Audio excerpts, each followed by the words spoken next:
ಸ್ನೇಹಿತರೆ ನಮಸ್ಕಾರ. ಸುಮಾರು ತಮಗೆ ಬಹುಶಃ ನಮ್ಮ ಚಾನಲಲ್ಲಿ ಯಾರು ರೆಗ್ಯುಲರಾಗಿ ಫಾಲೋ ಮಾಡ್ತಿರ್ತೀರೋ ಅವರಿಗೆ ಗೊತ್ತಿರುತ್ತೆ. ಸೊ ಇದು ಆಷಾಢಿ ಬೇರು ಅಂತ ಹೇಳ್ತೀವಿ. ಅಂದರೆ ನಾವು ಆಡು ಭಾಷೆಯಲ್ಲಿ ಹಲವು ಮಕ್ಕಳ ತಾಯಿ ಬೇರು ಮತ್ತು ಶತಾವರಿ ಬೇರು ಅಂತ ಹೇಳ್ತಾರೆ. ಶತ ಅಂದರೆ ಏನು ಹೇಳಿ 100. 100 ಮಕ್ಕಳಷ್ಟು ಅಂದರೆ 100 ಮಕ್ಕಳು ಮಾಡುವಷ್ಟು ಶಕ್ತಿನ ಹೆಣ್ಮಕ್ಳು ಗರ್ಭಕ್ಕೆ ಕೊಡುತ್ತೆ ಮತ್ತು 100 ಮಕ್ಕಳು ಮಾಡುವಷ್ಟು ಶಕ್ತಿನ ಪುರುಷರಿಗೆ ಕೊಡುತ್ತೆ ಅಂತ ಹೇಳ್ತೆ. ಇದಕ್ಕೂ ಕೂಡ ಒಂದು ಕ್ಲಾರಿಫಿಕೇಷನ್ ಕೊಡ್ತೀನಿ. ಒಬ್ಬರು ಕಮೆಂಟ್ ಹಾಕಿದ್ರು, ಅಯ್ಯೋ 100 ಮಕ್ಕಳಾಗೋಕ್ಕೆ ಅಷ್ಟೆಲ್ಲ ಆಯುಷ್ಯ ಇದೆಯಾ ಅಂತೇಳಿ. ಅಂದರೆ ಆ ಗಿಡದ ವರ್ಣನೆ ಆ ರೀತಿ ಇದೆ. ಅಮೃತ ಬಳ್ಳಿಗೆ ಅಮೃತ ಅಂತ ಹೇಳ್ತಾರೆ, ಹಂಗಂದ್ಬಿಟ್ಟು ಅಮೃತ ಅಂತಲ್ಲ, ಅದರ ಅಷ್ಟು ಆರೋಗ್ಯದ ಒಂದು ಶಕ್ತಿ ಇದೆ ಅಥವಾ ಆರೋಗ್ಯದಲ್ಲಿ ಅದರ ಗುಟ್ಟಿದೆ ಅನ್ನೋದು ಒಂದು ನುಡಿಯನ್ನು ನಮ್ಮ ಹಿರಿಯರು ಅದನ್ನ ಪ್ರಶಂಸಿಸಿದ್ದಾರೆ ಈ ಒಂದು ಸಸ್ಯವನ್ನು. ಸೊ ಅವತ್ತು ಇನ್ನೊಂದು ಕಮೆಂಟ್ ಏನಂತಂದರೆ, ಇದು ನಮಗೆ ಗುರ್ತಿಸೋದು ಹೇಗೆ ಅಂತ ಕೇಳಿದರು. ಅಂದರೆ ಈ ಒಂದು ಶತಾವರಿ ಗಿಡನ ಯಾವ ರೀತಿ ಗುರುತಿಸ್ಬೇಕು ಅಂತ. ಸ್ನೇಹಿತರೆ, ಇದು ಆಲ್ಮೋಸ್ಟ್ ನನಗೆ ಬಹುಶಃ ಗೊತ್ತಿರುವ ಹಾಗೆ ಇದು ಈ ಹಳ್ಳ ಕೊಳ್ಳಗಳಲ್ಲಿ ಮತ್ತು ಈ ಎರಡು ಬದುಗಳಲ್ಲಿ ಗಿಡಗಳಿಗೆ ಹಬ್ಕೊಂಡು ಬೆಳೀತಕ್ಕಂಥ ಒಂದು ವನಸ್ಪತಿ ಇದು. ಸೊ ತುಂಬ ಯಾವುದೂ ಅಡ್ಡ ಪರಿಣಾಮ ಇಲ್ಲದೇ ಪಾರಂಪರಿಕ ಜ್ಞಾನದಲ್ಲಿ ಬಳಸ್ತಕ್ಕಂಥ ಎಲ್ಲ ಒಂದು ಗಿಡಮೂಲಿಕೆಗಳು ಇದು ಕೂಡ ಒಂದು ಶ್ರೇಷ್ಠವಾದ ಗಿಡಮೂಲಿಕೆ. ನೋಡಿ ಸ್ನೇಹಿತರೆ, ಇಲ್ಲಿದೆ ನೋಡಿ. ಸೊ ಇದು ಈ ರೀತಿ ಗಿಡಕ್ಕೆ ಹಬ್ಬಿರುತ್ತೆ. ಸೊ ಇಲ್ಲಿ ಗಿಡನ ಈ ಯಾವುದೋ ಒಂದು ಗೌರ್ಮೆಂಟ್ ಯೋಜನೆಯಲ್ಲಿ ಮೋಸ್ಟ್ಲಿ ಇದನ್ನೆಲ್ಲ ಕ್ಲೀನ್ ಮಾಡಿಸಿದ್ದಾರೆ ಅನಿಸುತ್ತೆ. ಸಬ್ಬಸಿಗೆ ಸೊಪ್ಪಿನ ಥರ ಇರುತ್ತೆ ಇದ್ರದ್ದು. ನೋಡಿ, ಸಬ್ಬಸಿಗೆ ಸೊಪ್ಪು ಹೇಗಿರುತ್ತೆ ಅಲ್ವಾ, ಆ ಥರ ಇದು ಗಿಡ ಇರುತ್ತೆ. ಇದು ಹಬ್ಬಿರುತ್ತೆ ಇದು ಆ್ಯಕ್ಚುಲಿ. ಸೊ ಇಲ್ಲಿ ಯಾವುದೂ ಗಿಡ ಇಲ್ದಿರೋದಕ್ಕೋಸ್ಕರ ಇದು ಅಡ್ಡ ಬೆಳೀತಾ ಇದೆ. ಸೊ ಅಲ್ಲಿ ನೋಡಿ ನೀವು ಬೇಕಾದ್ರೆ, ಅಲ್ಲಿ ಒಂದು ಗಿಡಕ್ಕೆ ಹಬ್ಬಿದೆ ನೋಡಿ. ಸೊ ಇಲ್ಲಿ ನಿಮಗೆ ತೋರಿಸೋದಾದರೆ ಈ ಗಿಡಕ್ಕೆ ಯಾವ ರೀತಿ ಹಬ್ಬಿದೆ ನೋಡಿ ಇಲ್ಲಿ. ಸೊ ಇಲ್ಲಿ ಹಬ್ಬಿದೆ ನೋಡಿ. ಸೊ ಇದು ಸಬ್ಬಸಿಗೆ ರೀತಿ ಹಬ್ಕೊಂಡು ಹೋಗ್ತಾ ಇರುತ್ತೆ. ಇದು ಎಷ್ಟು ಮೇಲೆ ಹಬ್ಬುತ್ತದೆ ಮತ್ತು ಇದ್ರದ್ದು ಕಾಂಡ ಎಷ್ಟು ದಪ್ಪ ಆಗ್ತದಲ್ಲ ಅಷ್ಟೇ ಆಳವಾದಂಥ ಬೇರುಗಳು ಇದು ಈ ಒಂದು ಗಿಡಕ್ಕೆ ಇರ್ತವೆ. ಸೊ ಇದ್ರದ್ದು ಔಷಧಿಯಾಗಿ ಬಳಸುವಂಥ ಭಾಗ ಬಂದ್ಬಿಟ್ಟು ಬೇರುಗಳು. ಸೊ ನೋಡಿ ಸ್ನೇಹಿತರೆ, ಸೊ ಇಲ್ಲಿ ಒಂದು ಗಿಡನ ಹಬ್ಬಿದ್ದೀರ ನಿಮಗೆ ತೋರ್ಸೋಕ್ಕೋಸ್ಕರ.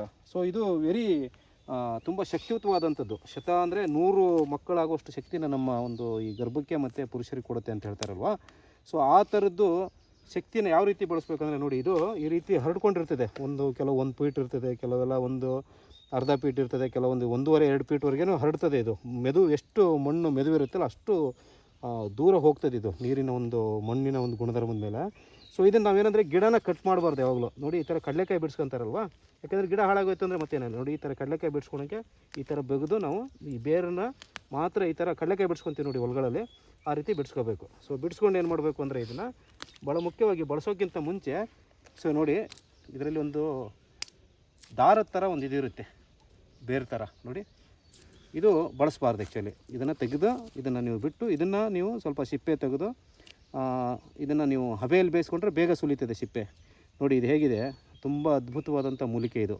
ಪುರುಷರಿಗಾಗಿರ್ಬೋದು, ಮಹಿಳೆಯರಿಗಾಗಿರ್ಬೋದು. ಸೊ ಈ ಔಷಧಿನ ನಾವು ಭಾಳ ಮುಖ್ಯವಾಗಿ ಪುರುಷರ ಒಂದು ಬಂಜತನದಲ್ಲಿ ವಜ್ರಕಾಯ ಚೂರ್ಣ ಅಂತ ಮಾಡ್ತೀವಿ ಅಂತ ಹೇಳಿದ್ದೇನೆ ನಿಮಗೆ ಹಿಂದಿನ ಸಂಚಿಕೆಯಲ್ಲಿ. ಸುಮಾರು ಒಂದು 20 ಥರದ್ದು ಈ ರೀತಿ ಕಾಡು ಮೇಡುಗಳಲ್ಲಿ ಸಿಗ್ತಕ್ಕಂಥ ಗಡ್ಡೆಗಳನ್ನು, ಚಕ್ಕೆಗಳನ್ನು ಮತ್ತು ಈ ಬೇರುಗಳನ್ನೆಲ್ಲ ಹಾಕಿ ಮಾಡ್ತಕ್ಕಂಥದ್ದು. ಅದ್ರ ಭಾಳ ಮುಖ್ಯವಾದ ಕೆಲಸ ಬಂದ್ಬಿಟ್ಟು ಈ ಪುರುಷರಲ್ಲಿ ಕಾಡ್ತಕ್ಕಂಥ ಒಂದು ಲೈಂಗಿಕ ದೌರ್ಬಲ್ಯ, ನಿಮುರಿಕೆ ದೌರ್ಬಲ್ಯ ಮತ್ತು ನಿಮಗೆ ಈಗ ಸ್ಪರ್ಮ್ ಕೌಂಟ್ ಕಡಿಮೆ ಇರುವಂಥದ್ದು, ಬಂಜತನ, ಆಮೇಲೆ ಸ್ವಲ್ಪ ಅದರಲ್ಲಿ ಜಾಸ್ತಿ ಶರೀರದಲ್ಲಿ ಶಕ್ತಿ ಇಲ್ಲ ಅನ್ನೋರಿಗೆ ಆ ವಜ್ರಕಾಯ ಚೂರ್ಣ ಬಳಸ್ಬೋದು.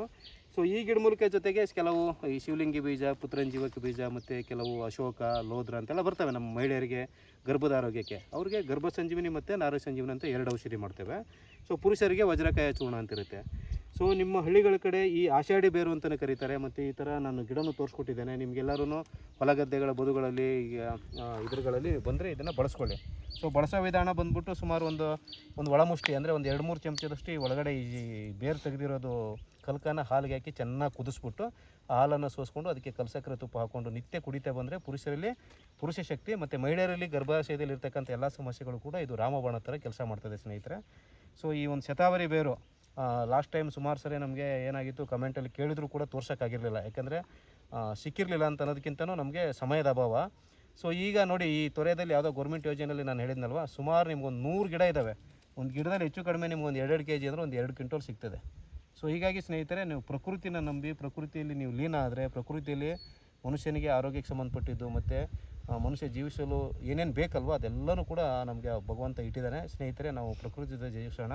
ಸೊ ಯಾರಿಗಾದರೂ ಕೂಡ ಈಗ ಮಹಿಳೆಯರಲ್ಲಿ ಬಂಜತನ ಆಗಿರ್ಬೋದು, ಪುರುಷರಲ್ಲಿ ಬಂಜತನ ಆಗಿರ್ಬೋದು, ಆ ಥರದ್ದು ಸಮಸ್ಯೆ ಇದ್ದರೆ ದಯವಿಟ್ಟು ಈ ಮೂಲಿಕೆಯನ್ನು ನಿಮಗೆ ಸಿಕ್ಕರೆ ಬಳಸ್ಕೊಳ್ಳಿ. ಇಲ್ಲಾಂದರೆ ಕೆಳಗಡೆ ಕಾಣಿಸ್ತಕ್ಕಂಥ ನಂಬರ್ಗೆ ನೀವು ಕರೆ ಮಾಡಿದ್ರೆ ಪುರುಷರಿಗೆ ವಜ್ರಕಾಯ ಚೂರ್ಣ, ಮಹಿಳೆಯರಿಗೆ ನಾರಿ ಸಂಜೀವಿನಿ ಮತ್ತು ಗರ್ಭ ಸಂಜೀವಿನಿ ಚೂರ್ಣ ಮತ್ತು ಅದಕ್ಕೆ ಸಂಬಂಧಪಟ್ಟಂಥ ಕೆಲವು ಆಹಾರ ನಿಯಮಗಳನ್ನೆಲ್ಲ ಹೇಳಿ ಪ್ರಕೃತಿದತ್ತವಾದಂತಹ ಚಿಕಿತ್ಸೆ ಪಡೆದು ತಮ್ಮ ಒಂದು ಆರೋಗ್ಯವನ್ನು ಮತ್ತು ತಮ್ಮ ಕುಟುಂಬದ ಸಮಸ್ಯೆಯನ್ನು ಬಗೆಹರಿಸ್ಕೊಳ್ಳಿ ಅಂತ ಹೇಳ್ತಾ ಈ ಒಂದು ಶತಾವರಿ 100 ಮಕ್ಕಳ ತಾಯಿ ಬೇರು ಎಂಬ ಸಂಚಿಕೆಯನ್ನು ಇಲ್ಲಿಗೆ ಮುಗಿಸೋಣ ಸ್ನೇಹಿತರೆ. ಎಲ್ಲರಿಗೂ ನಮಸ್ಕಾರ.